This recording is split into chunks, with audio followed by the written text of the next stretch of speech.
Assalamualaikum warahmatullahi wabarakatuh. Alhamdulillahi wassalatu wassalamu ala rasulillah Nabina Muhammadin wa ala alihi wa sahbihi wa man tabi'um bihsanin ila yaumidin. Para peserta pembelajaran bahasa Arab online yang dirahmati oleh Allah Subhanahu wa taala. Alhamdulillah kita bersyukur kepada Allah Subhanahu wa taala atas limpahan rahmat, taufik, serta hidayahnya kepada kita semuanya, sehingga kita semuanya masih diberi kesempatan oleh Allah Subhanahu wa taala untuk bisa mempelajari kaidah-kaidah bahasa Arab. Dan pertemuan kali ini kita akan membahas tentang hurufun murakkabatun, huruf yang murakkab, huruf yang terdiri dari dua huruf atau lebih, atau huruf ma'ani, huruf yang memiliki makna, yaitu di huruf yang pertama dari hurufun murakkabah, yaitu huruf la. Pada pertemuan sebelumnya kita telah mengetahui bahwa la ini yang pertama ada la nafyi, yang kedua ada la nahyi. Yang sebelumnya kita telah membahas pada huruf la, yaitu berupa huruf nahyi, yaitu la nahyi. La nahyi ini masuk kepada isim. Afan, la nahyi ini masuk pada fiil, yaitu berupa fiil mudhari' dan menjazmkan fiil yang terletak setelahnya. Inilah nahyi. Kemudian yang kedua, la nafyi. La nafyi ini masuk kepada isim dan juga bisa masuk kepada fiil. Adapun yang sedang kita pelajari, yang sedang kita baca adalah la nafyi yang masuk kepada isim. Maka perlu diketahui bahwa la jika masuk kepada isim, dia ini adalah la nafyi. La nafyi. Kalau setelahnya isim berarti dia la nafyi dengan berbagai macam nama atau jenisnya. Sebagaimana yang sudah kita ketahui bersama pula, la yang sudah kita ketahui merupakan la dari huruf ataf. Dia menghubungkan pada isim sebelumnya karena dihubungkan dengan huruf ataf yang berfungsi untuk meniadakan maktuf, berfungsi untuk linafyil maktuf. Misal, Ja'a Muhammadun la aliyun. Ja'a Muhammadun la aliyun. Dan kata la ini huruf nafyi. Kemudian aliyun marfu karena ngikut pada bacaan isim sebelumnya Muhammad. Dan fungsi la di situ untuk meniadakan. Dia sebagai huruf ataf untuk meniadakan, menafikan pada isim yang setelahnya. Sehingga kalau kita artikan Muhammad telah datang, bukan Ali. Taib itu ialah yang pertama adalah sebagai huruf ataf. Tanian yang kedua di situ adalah la nafyi saudaranya inna, yaitu huruf nafyi dari saudaranya inna yang disebut dengan la an-nafiyatulil jinsi. Yang mana sebenarnya pembahasan ini telah kita bahas di saat kita mempelajari dari isim inna, isim-isim yang dinasab. Tapi tidak menjadi masalah tadkiran untuk sekedar mengingatkan kembali dari apa yang telah kita pelajari. Bahwa la yang kedua di sini adalah ada yang namanya la an-nafiyatu lil jinsi dari saudaranya inna. Kemudian wa tadkhulu 'alal mubtada'i wal khabar.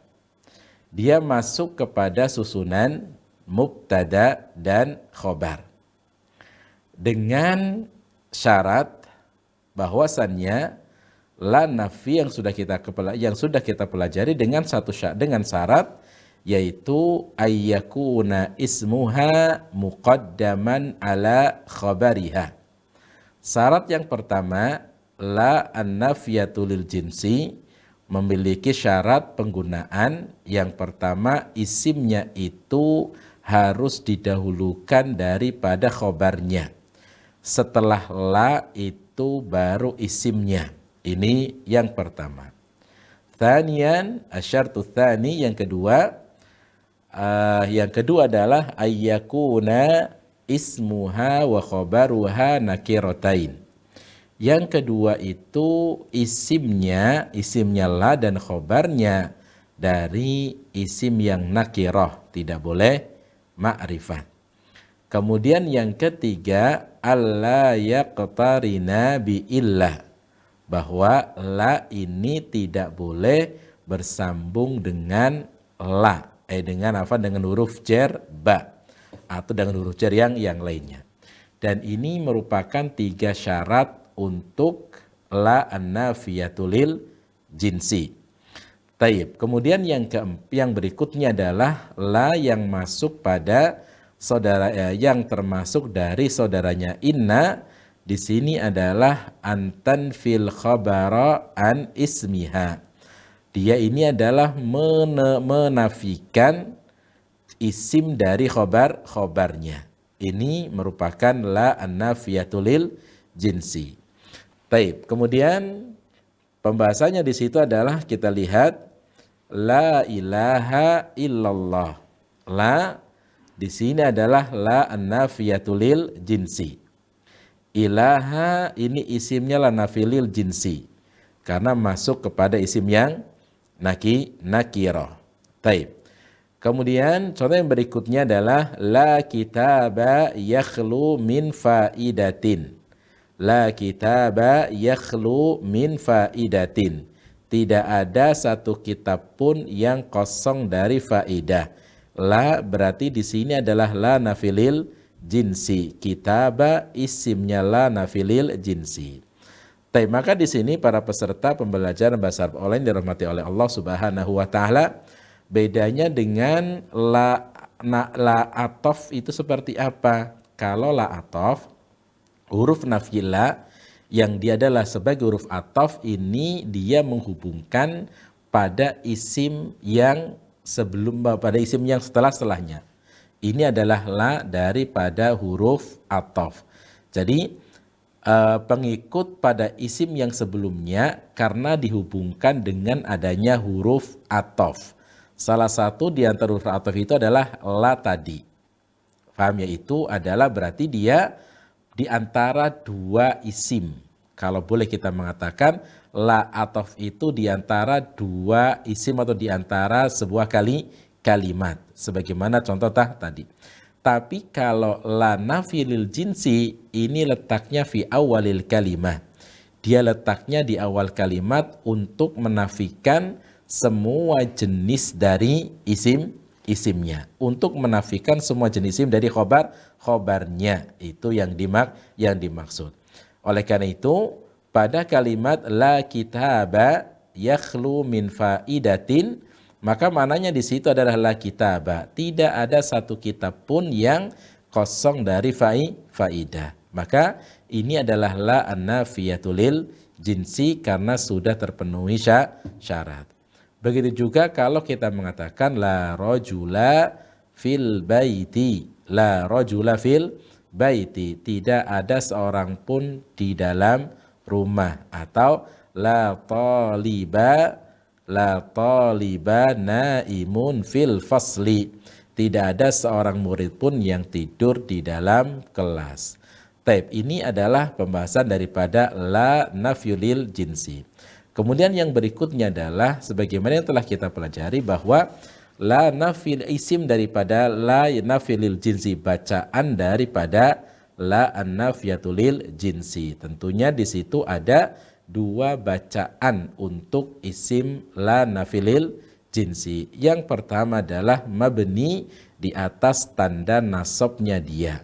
Mabni di atas tanda nasabnya dia berarti di-i'rab dengan fi mahalli nasbin. Kemudian yang kedua dibaca nasab.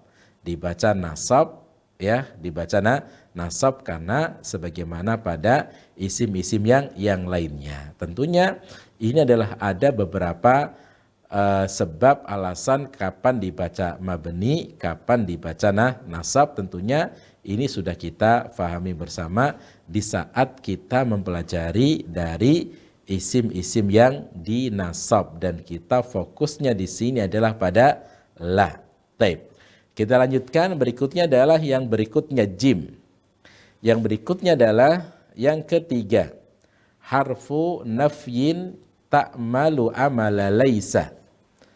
Yang ketiga, la nafyi di situ adalah harfu nafyin. Ada kalanya dia sebagai huruf nafi, ta'malu amala laisa, yang memiliki amalan seperti amalannya laisa.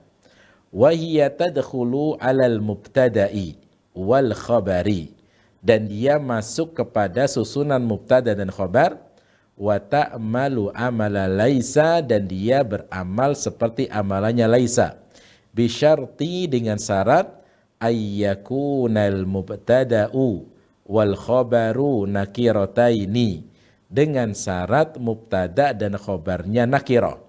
Wa bisyarti, dan dengan syarat alla yuntaqad nafyuha, dan tidak dibatalkan atau tidak terbatalkan nafinya itu bidkhali illa, dengan memasukkannya illa qablal khobari, sebelum khobarnya. Misal la syari'un musdahiman, la syari'un musdahiman, la huruf nafyi saudaranya laisa, syari'un isimnya la, kemudian musdahiman khobar daripada la yang beramal seperti amalannya laisa. Para peserta pembelajaran bahasa Arab online yang dirahmati oleh Allah Subhanahu wa taala. Huruf nafi yang berikutnya adalah huruf nafi la yang beramal seperti amalannya laisa. Laisa, sebagaimana yang telah kita ketahui, dia merupakan salah satu di antara saudaranya kana. Dan laisa ini memiliki saudara, yaitu salah satunya adalah la. Dan saudaranya laisa ini semuanya bentuk huruf nafi. Salah satunya adalah la ini tadi. Nah, berarti di sini ada sisi kesamaan. Para peserta pembelajaran bahasa online yang dirahmati oleh Allah Subhanahu wa taala, ada sisi kesamaan antara la saudaranya inna dengan la saudaranya laisa. Kalau kita perhatikan, keduanya memiliki syarat penggunaan yang sama. Hanya bedanya di situ pada dua titik. Pada dua titik. Ada dua perbedaan antara keduanya. Adapun secara syarat itu sama. Antara la nafilil jinsi dengan la yang beramal seperti amalannya laisa, ini secara syarat ini memiliki syarat yang sama. Yang keduanya ini adalah mubtada dan masuk kepada susunan mubtada dan khobar. Kemudian mubtada dan khobarnya dari bentuk isim yang nakirah.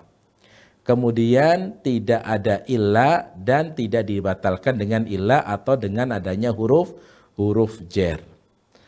Nah, yang menjadi perbedaan di sini adalah yang pertama bacaan, i'rab. Yang pertama adalah i'rabnya. kalau bacaan daripada la an-nafiyatu lil jinsi, isimnya ini adalah nasab atau mabni, tergantung dari jenis kalimatnya. Tergantung dari jenis susunan kalimat-kalimatnya. Adapun kalau isimnya la yang beramal seperti amalannya laisa, ini dibaca rofa. Karena laisa ini saudaranya kana. Kemudian yang kedua, titik yang kedua yang membedakan antara keduanya adalah pada makna arti. Kalau la nafilil jinsi ini memberikan fungsi menafikan semua jenis. Jadi semuanya ternafikan. Itu la nafilil jinsi dari saudaranya inna.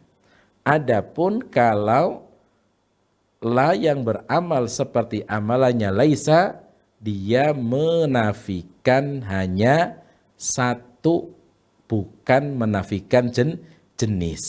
Nah, berarti di sini kalau la yang saudaranya laisa atau la yang beramal seperti amalannya laisa, itu tergantung dari susunan kalimat-kalimatnya. Kalau susun kalimatnya mufrad, berarti yang dinafikan satu. Kalau mutsanna, berarti yang dinafikan mutsanna, tapi bukan untuk menafikan semua jenis. Ini adalah perbedaan antara la nafilil jinsi dengan la yang beramal seperti amalannya laisa. Kenapa? Karena antara syarat penggunaan antara la nafi jinsi saudaranya inna dengan la nafi saudaranya laisa ini memiliki syarat yang sama. Hanya tadi yang sudah kita jelaskan perbedaannya pada dua titik. Yang pertama dalam i'rab atau bacaan, yang kedua pada makna fungsi dari keduanya. Wallahu ta'ala alam bisawab. Ini yang bisa kita pelajari, yang bisa kita jelaskan pada pertemuan kali ini. Semoga bisa dapat difahami dan bisa menjadi ilmu yang bermanfaat untuk anak pribadi khususnya dan juga untuk peserta semuanya. Kita tutup dengan doa kafatul majelis. Subhanakallahumma wa bihamdika asyhadu an la ilaha illa anta astaghfiruka wa atubu ilaik. Assalamualaikum warahmatullahi wabarakatuh.